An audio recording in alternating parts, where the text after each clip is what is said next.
Good morning guys! Tayo po ngayon ay mag-aalmusal na. Meron po tayo ditong tuna.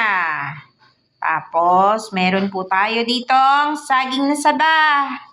At mayroon po tayo ditong sinangag. Yan po ang ating mabilisang almusal for today. Kain po tayo guys. Mahalaga po na mag-almusal.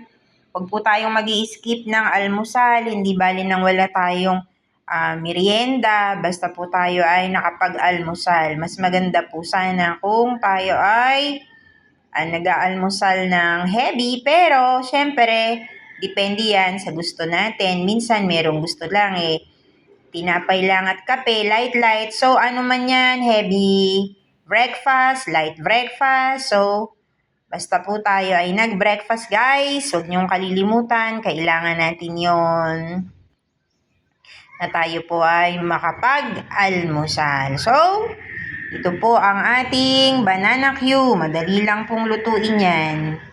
Yan po ay matamis. Masarap yung saging na yan. Hinog yan. Tapos ito po yung ating tuna at ang ating simpleng sinangag. So, saluhan niyo po kami. Kain na po tayo.